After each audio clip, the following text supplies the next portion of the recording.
Sinaloa es un estado que la mayoría cree conocer desde un titular de periódico o una serie de televisión. Playas, mariscos, corridos y ya. Pero Sinaloa tiene una sierra que se traga pueblos enteros durante meses, costas donde no ha pisado un turista en décadas, y ruinas de minas que produjeron fortunas hace siglos y que hoy reclama la selva sin que nadie se oponga. Hay rincones en este estado que ni los sinaloenses más curiosos conocen, lugares donde la carretera se acaba, la señal del celular es un recuerdo lejano y el paisaje parece sacado de otro planeta. Este video es para enseñarte esos rincones, los que no salen en las guías y los que exigen algo más que ganas para llegar. Venga, suscríbete que te lo cuento todito. Número 13. Surutato, el pueblo escondido en la sierra que decidió vivir en paz. Si buscas un lugar en Sinaloa que contradiga absolutamente todos los estereotipos que existen sobre el estado, ese lugar es Surutato. Está enclavado en la Sierra Madre Occidental, en el municipio de Badiraguato, a una altitud de más de 2.000 metros sobre el nivel del mar, y para llegar hay que recorrer un camino de montaña que pone a prueba la paciencia, los amortiguadores y las convicciones de cualquiera. Desde la cabecera municipal de Badiraguato, que ya de por sí está bastante metida en la sierra, todavía te quedan unas 3 horas de camino por terracería serpenteante que va subiendo y subiendo entre barrancas cubiertas de pino y encino. En temporada de lluvias, algunos tramos se vuelven intransitables y el pueblo puede quedar aislado durante días. Pero lo verdaderamente raro de Surutato no es su ubicación, sino su historia. En los años 80, un grupo de maestros y habitantes de la comunidad decidió apostar por la educación y la convivencia pacífica como forma de vida, en una zona donde la tentación de otras actividades era y sigue siendo enorme. Fundaron un centro de estudios, promovieron la ecología, antes de que esa palabra se pusiera de moda, y construyeron un modelo comunitario basado en la cultura, la producción sustentable y el rechazo colectivo a la violencia. Hoy Surutato tiene una biblioteca, talleres de arte, cabañas para visitantes y una vida cultural que le daría envidia a muchos pueblos de la zona urbana del estado. Pero sigue siendo un lugar profundamente aislado. No hay cajero automático, no hay hospital, la tienda más surtida tiene lo básico y la señal de teléfono depende de un repetidor que funciona cuando quiere. Los inviernos son crudos, con temperaturas que bajan de los 0 grados. Y las noches son tan oscuras y silenciosas que te obligan a recordar lo ruidosa que es la vida allá abajo. La mayoría de los sinaloenses saben que Surutato existe, pero muy pocos han hecho el viaje para comprobarlo. Los que lo hacen, vuelven con la sensación de haber visitado un mundo paralelo que nadie les había contado. Número 12. Las labradas, los petroglifos frente al mar que llevan miles de años esperando. En algún punto de la costa sinaloense, entre Mazatlán y el municipio de San Ignacio, hay un tramo de playa donde las rocas que salen del mar están cubiertas de grabados que tienen entre 1000 y 5000 años de antigüedad. Se llama Las Labradas, y es uno de los sitios de arte rupestre más importantes de todo el noroeste de México, aunque la inmensa mayoría de la gente nunca ha oído hablar de él. Para llegar, hay que tomar una desviación de la carretera federal 15 y recorrer un camino de terracería de unos 7 kilómetros que no tiene señalización clara. Si no vas con alguien que conozca la ruta o si no has investigado bien antes de salir, es fácil pasarte de largo o tomar un desvío equivocado que te lleve a una playa completamente distinta. El sitio en sí es una franja de rocas volcánicas que se extienden a lo largo de la orilla del mar durante varios cientos de metros. Los petroglifos están grabados en la superficie de esas rocas y representan figuras geométricas, espirales, formas humanas, animales y símbolos cuyo significado exacto sigue siendo objeto de debate entre los arqueólogos. Lo que no se debate es la antigüedad ni la importancia del lugar. El Instituto Nacional de Antropología e Historia tiene registrado el sitio como zona de monumentos arqueológicos, pero la infraestructura para el visitante es mínima. Hay un pequeño acceso y una palapa informativa, pero no hay guías permanentes, no hay servicios sanitarios y no hay vigilancia constante. El sitio está expuesto a la marea, y muchos de los petroglifos solo son visibles en marea baja, así que si llegas en el momento equivocado, puedes encontrarte con que las piedras más interesantes están bajo el agua. Las Labradas es un lugar que te hace sentir diminuto frente al tiempo. Alguien se sentó ahí hace 3000 años a grabar una espiral en una roca mirando el mismo océano que tú estás mirando, y esa conexión es tan poderosa como difícil de explicar. Es un sitio que merece más visitantes, más protección y más difusión, pero que mientras tanto sigue ahí, solo con el mar y las gaviotas, esperando a que alguien se tome la molestia de buscarlo. Número 11. Guadalupe de los Reyes, la mina fantasma de la Sierra de Cozalá. Si hay un lugar en Sinaloa que encarna la idea de la grandeza olvidada, ese lugar es Guadalupe de los Reyes. Fue un real de minas que durante los siglos XVIII y XIX produjo cantidades enormes de oro y plata, al punto de convertirse en uno de los centros mineros más importantes de todo el noroeste novohispano. En su época de esplendor, llegó a tener iglesia, haciendas de beneficio, casas de piedra de 2 plantas y una población que algunos documentos históricos estiman en varios miles de personas. Hoy no queda prácticamente nadie. Guadalupe de los Reyes está en las profundidades de la Sierra de Cozalá, y para llegar se necesita un vehículo de doble tracción y varias horas de camino desde el pueblo de Cozalá, que a su vez ya está en la sierra. La ruta atraviesa cañadas espectaculares, cruza arroyos que en temporada de lluvia se convierten en ríos crecidos y pasa por tramos donde la vegetación se cierra sobre el camino como si la sierra quisiera borrar la brecha. Cuando finalmente llegas, lo que encuentras son los esqueletos de lo que alguna vez fueron edificaciones imponentes. Muros de piedra invadidos por la raíz de las higueras, arcos que se sostienen por pura terquedad estructural, patios donde crecen árboles frutales que nadie plantó y que nadie cosecha.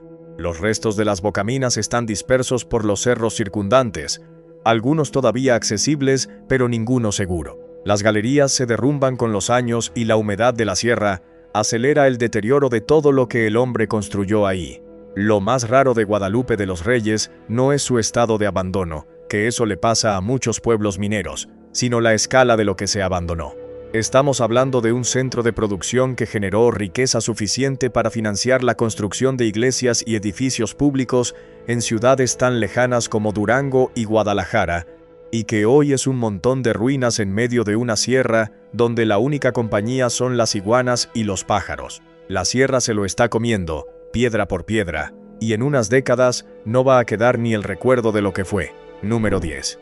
Isla Altamura y los farallones de Topolobampo. La bahía de Topolobampo, en el municipio de Ahome, es uno de los puertos naturales más grandes del Pacífico mexicano. Pero más allá del puerto comercial y de los transbordadores que cruzan al otro lado del Golfo hacia La Paz, la bahía esconde un archipiélago de islotes, farallones y formaciones rocosas que muy poca gente visita. La isla Altamura es una de las más llamativas. Es una mole de roca que se levanta del agua como si alguien hubiera dejado caer un pedazo de montaña en medio del mar, y su forma irregular crea cuevas, arcos naturales y acantilados donde anidan aves marinas por miles. No hay muelle, no hay playa de acceso fácil y no hay ningún servicio. Para acercarte necesitas una lancha y un lanchero que conozca las corrientes de la zona, porque el oleaje alrededor de los farallones puede ser traicionero, con contracorrientes y rompientes que no se ven desde lejos. Los farallones de la bahía son formaciones de roca volcánica que el tiempo y el mar han esculpido en formas que parecen irreales. Hay columnas, hay arcos, hay cavidades que el agua ha perforado durante millones de años y que a ciertas horas del día capturan la luz de una manera que no se parece a nada que hayas visto antes. La vida marina alrededor de estos farallones es extraordinaria. Lobos marinos, delfines, mantarrayas, cardúmenes de peces de colores que se mueven entre las rocas como ríos vivos. En temporada, las ballenas jorobadas pasan por la zona durante su migración, y desde los farallones se pueden ver a una distancia que te quita el aliento. Pero nada de esto está explotado turísticamente. No hay tours organizados con regularidad, no hay infraestructura de buceo o snorkel como la que encuentras en Los Cabos o Puerto Vallarta, y la información disponible para el visitante es escasa. Los pescadores de Topolobampo conocen cada roca y cada corriente, pero no se dedican al turismo. Si quieres llegar a la isla Altamura o a los farallones, tienes que buscar por tu cuenta, negociar con un lanchero y aceptar que vas a un lugar donde no hay plan B si el clima cambia. Esa combinación de belleza extrema y acceso difícil es lo que hace que estos islotes sigan siendo uno de los secretos mejor guardados del litoral sinaloense. Número 9. Tacuichamona. Las ruinas prehispánicas que nadie promociona. A unos 30 kilómetros al sur de Culiacán, En la sindicatura que lleva el mismo nombre, hay un sitio arqueológico que debería ser uno de los destinos culturales más importantes de Sinaloa, y que en cambio permanece en un anonimato casi total. Tacuichamona fue un asentamiento prehispánico que los arqueólogos vinculan con la tradición Aztatlán, una cultura que floreció en el occidente y noroeste de México entre los siglos IX y XIII de nuestra era, y que tuvo conexiones comerciales y culturales que llegaban hasta el centro de Mesoamérica y posiblemente hasta el suroeste de lo que hoy es Estados Unidos. Las excavaciones realizadas en el sitio han revelado estructuras ceremoniales, plataformas, áreas de enterramiento y un cátedra importante de cerámica policroma que indica un nivel de desarrollo artístico y social que la mayoría de la gente no asocia con Sinaloa. El problema es que el sitio nunca ha recibido la inversión ni la atención que necesita para convertirse en un destino visitable en condiciones. Las excavaciones se han hecho de forma intermitente. Muchas de las estructuras descubiertas se han vuelto a cubrir para protegerlas de la erosión y del saqueo, y la señalización para llegar es prácticamente nula. Si vas sin saber exactamente a dónde te diriges, puedes pasar a un lado de los montículos arqueológicos sin darte cuenta de que estás pisando los restos de una civilización que dominó esa región durante siglos. Los terrenos donde se ubica el sitio están parcialmente en propiedad ejidal, lo que complica aún más cualquier proyecto de desarrollo turístico. Tacuichamona es un recordatorio incómodo de cuánta historia prehispánica de Sinaloa sigue enterrada, no por falta de evidencia, sino por falta de voluntad para sacarla a la luz y darle el lugar que merece en la narrativa del Estado. Es un lugar raro no por su paisaje, sino por la contradicción que representa. Tienes ahí mismo, a media hora de la capital del estado, los vestigios de una cultura milenaria, y casi nadie lo sabe. Número 8. La laguna de Caimanero y sus extensiones de sal. Al sur de Mazatlán, entre la línea de la costa y los primeros pliegues de la sierra, se extiende una de las lagunas costeras más grandes del noroeste mexicano. La laguna de Caimanero ocupa una superficie que en temporada de lluvias puede superar las 15,000 hectáreas, y que en temporada seca se reduce a una fracción de ese tamaño, dejando expuestas extensiones enormes de salitrales blancos que bajo el sol del mediodía parecen paisajes lunares. Llegar a las zonas más remotas de la laguna requiere embarcación o, en temporada seca, caminar o conducir por terrenos lodosos y salitrosos que ponen a prueba cualquier vehículo. No hay caminos formales que rodeen la laguna, y las brechas que usan los pescadores locales cambian de un año a otro según cómo se mueva el agua y el sedimento. La laguna es un ecosistema extraordinario.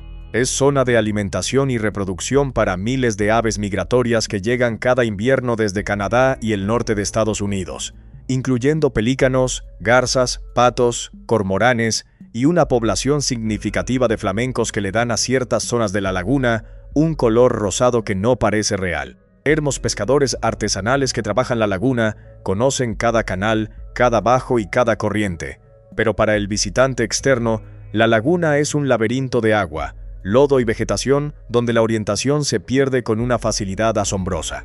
Las extensiones de sal son quizá lo más visualmente impactante. Cuando la laguna se retira y el agua se evapora, quedan planicies blancas que se extienden hasta donde alcanza la vista, crujientes bajo los pies y cegadoras bajo el sol. Caminar por ahí es como caminar por otro planeta, y la sensación de aislamiento es absoluta porque no hay un solo punto de referencia en el horizonte.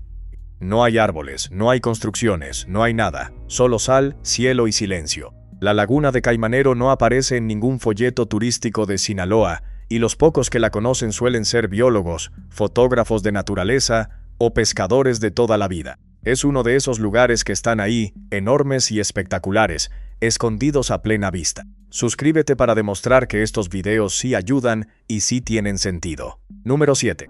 La Petaca, el pueblo minero que se resiste a desaparecer. En las entrañas de la sierra del municipio de Concordia, allá donde la carretera se convierte en vereda y la vereda en recuerdo, existe un pueblito que lleva siglos aferrado a la montaña con una terquedad que inspira respeto. La Petaca fue un centro minero que durante la época colonial y buena parte del siglo XIX produjo plata en cantidades que justificaban el esfuerzo descomunal de subir y bajar mulas cargadas por caminos de herradura que serpenteaban entre las barrancas. Cuando la minería dejó de ser negocio, la mayoría de la gente se fue, y el pueblo quedó reducido a un puñado de familias que decidieron que la sierra era su hogar y que no pensaban marcharse. Hoy La Petaca tiene unas pocas decenas de habitantes, una iglesia de piedra que ha sobrevivido a siglos de temporales y temblores, y una colección de casas antiguas con muros gruesos y techos de teja que le dan al lugar un aire detenido en el tiempo. Para llegar se necesita un vehículo alto, con buena tracción y una disposición generosa hacia las curvas cerradas y los precipicios.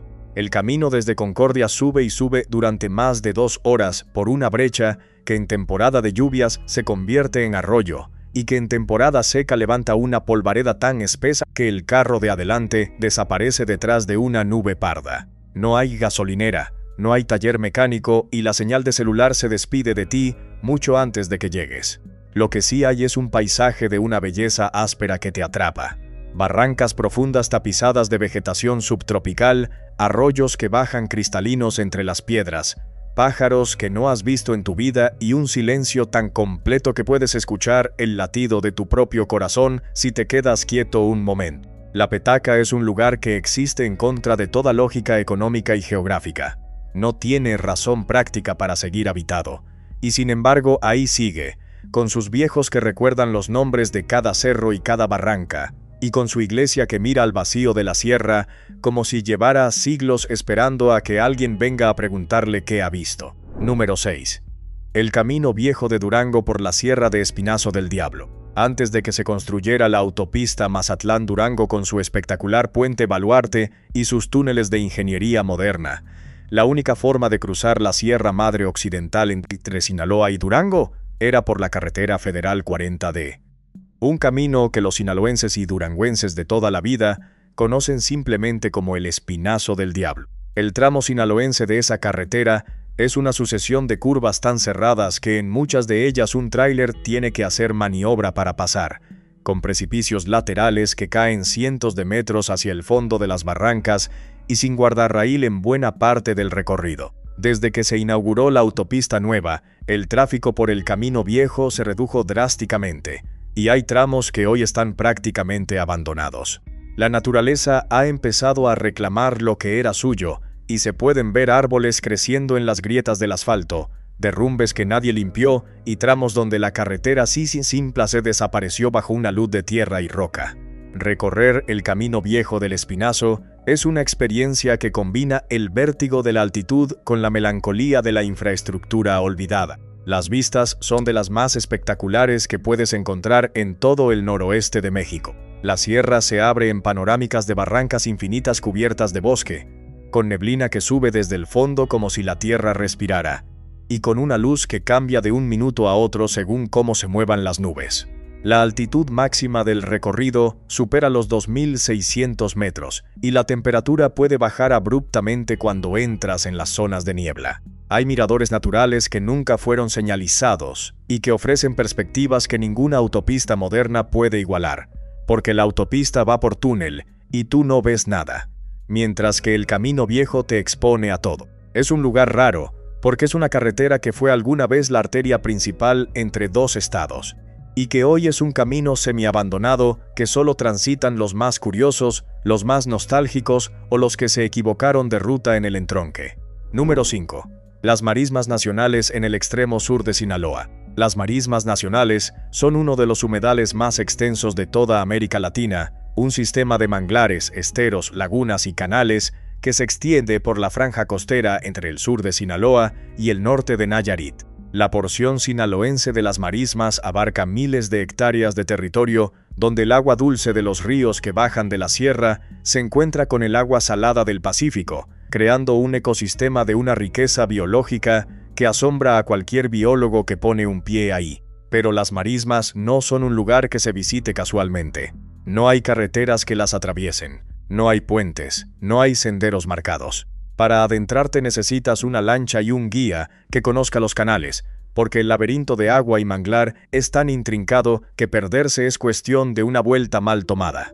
Los canales cambian con las mareas y con las estaciones, y lo que ayer era un paso navegable, hoy puede ser un callejón sin salida de raíces y lodo. La fauna que habita las marismas incluye cocodrilos de tamaño considerable, boas, jaguares que bajan de la sierra hacia el manglar, una cantidad absurda de especies de aves y una biodiversidad acuática que sostiene a comunidades enteras de pescadores artesanales.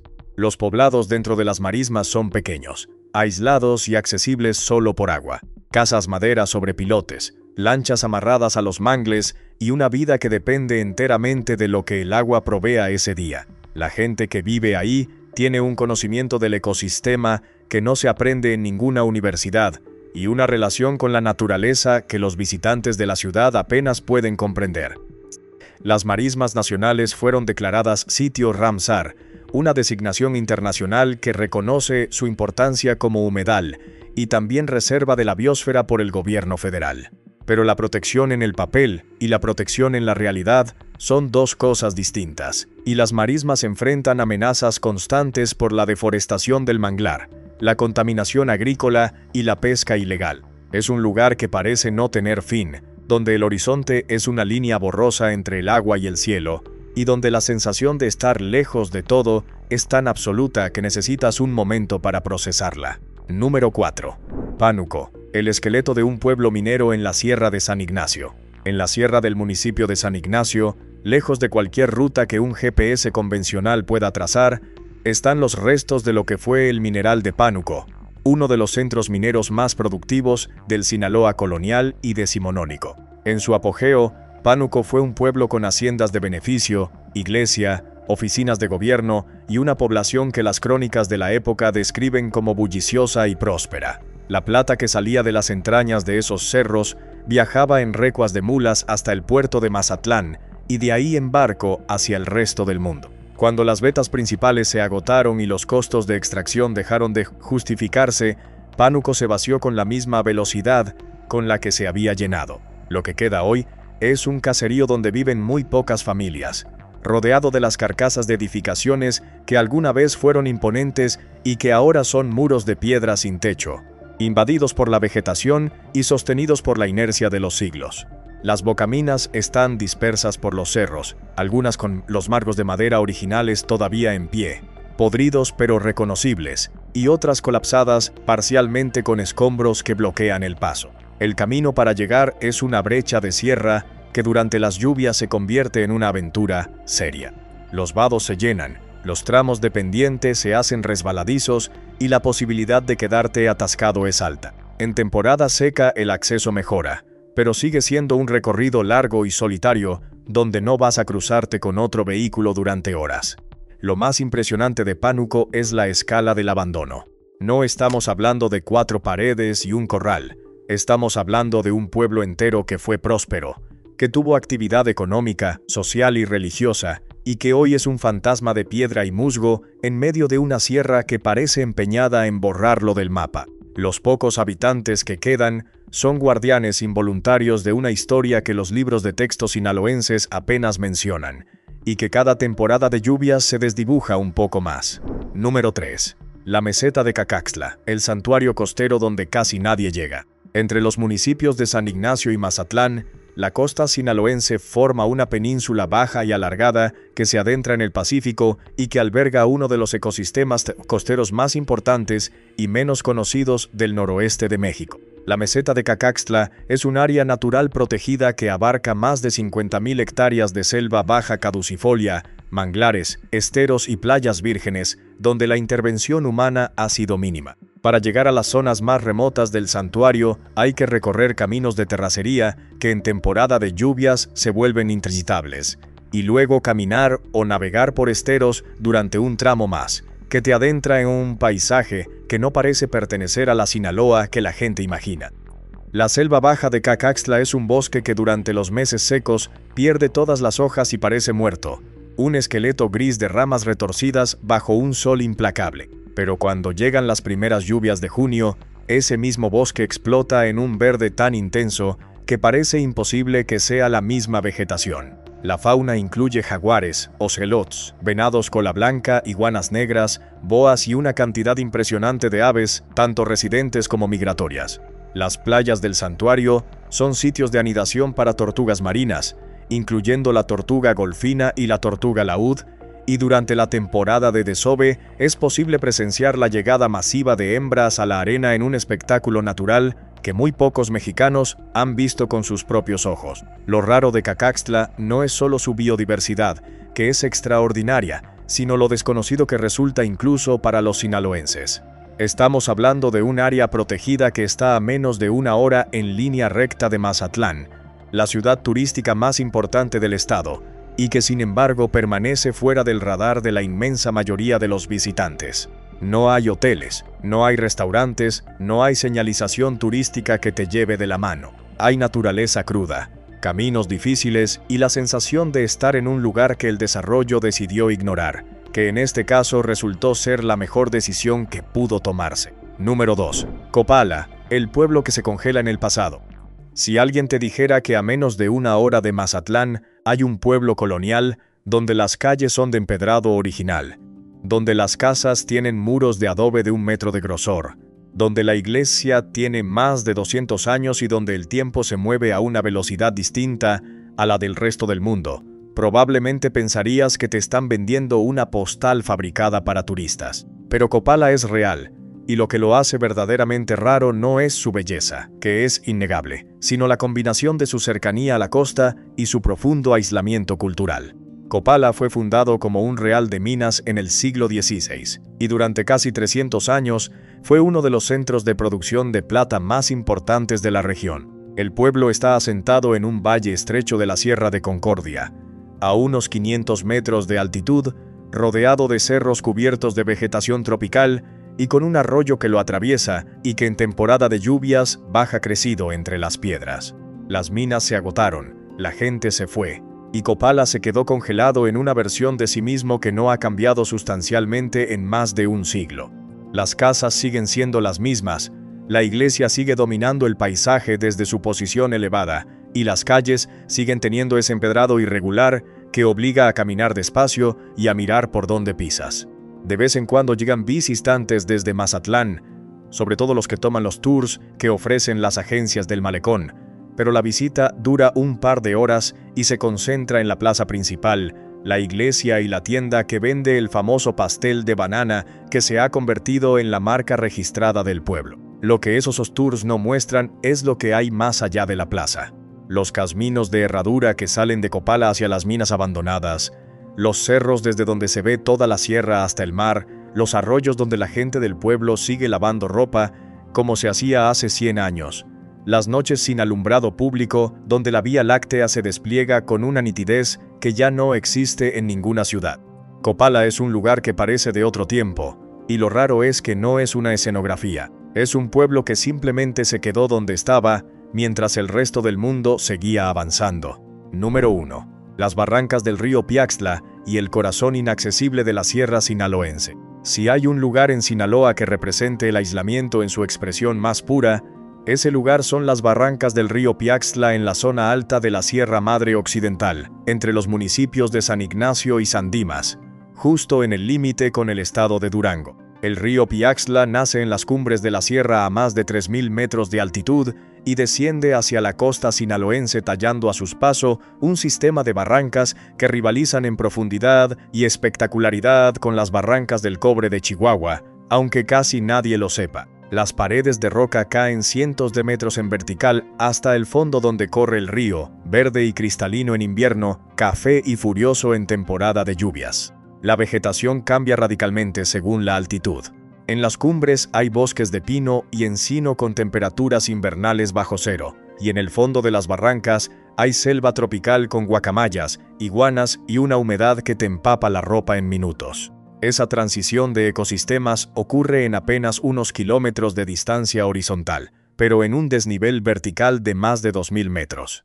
Llegar al corazón de las barrancas del Piaxtla es una empresa que requiere días de caminata por veredas que solo conocen los rancheros de la zona y los arrieros que todavía mueven carga en mulas por la sierra.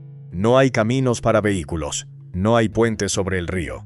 Los cruces se hacen vadeando cuando el nivel lo permite, y cuando no lo permite, simplemente no se cruza. Las comunidades que viven dispersas en las laderas de las barrancas son algunas de las más aisladas de todo México. Rancherías de 3, 5, 10 familias que dependen de lo que la tierra y el río les dan, y que para llegar a la cabecera municipal más cercana necesitan caminar 1 o 2 días enteros por senderos de montaña. La atención médica más próxima está a horas de camino a pie, y en temporada de lluvias, cuando los arroyos crecen y los caminos se deshacen, esas comunidades quedan incomunicadas durante semanas. El paisaje es de un yesa salvaje que no se parece a nada que puedas ver desde una carretera o desde la ventanilla de un avión. Es un paisaje que solo se revela a quien está dispuesto a ganárselo paso a paso, con el sudor en la frente y el polvo en las botas. Las barrancas del Piaxtla son el corazón inaccesible de Sinaloa, el lugar donde la sierra guarda sus secretos más antiguos y donde el tiempo no se mide en horas sino en temporadas, en crecidas del río y cosechas que llegan o no llegan. Es el lugar más raro y más aislado de un estado que el mundo cree conocer, y que en realidad apenas ha empezado a enseñar lo que tiene. Sinaloa es mucho más que lo que sale en las noticias y en los corridos. Es un estado con una geografía que va del mar a las cumbres más altas de la Sierra Madre, con una historia que se remonta miles de años antes de que llegaran los españoles, y con rincones que ni el sinaloense más viajado ha terminado de descubrir. Los lugares de los que te hablé en este video no están en las guías, no tienen publicidad y no te van a salir como recomendación en ninguna aplicación de viajes. Existen en silencio, lejos de todo, conservando su rareza como un privilegio que solo comparten con quien se toma la molestia de buscarlos. Yo soy un viejo, y los viejos sabemos que lo mejor de cualquier tierra no está donde va todo el mundo, sino donde nadie se atreve a llegar. Cuídense mucho, y si un día les da por conocer la Sinaloa que nadie les ha contado, ya saben por dónde empezar. Se los digo yo.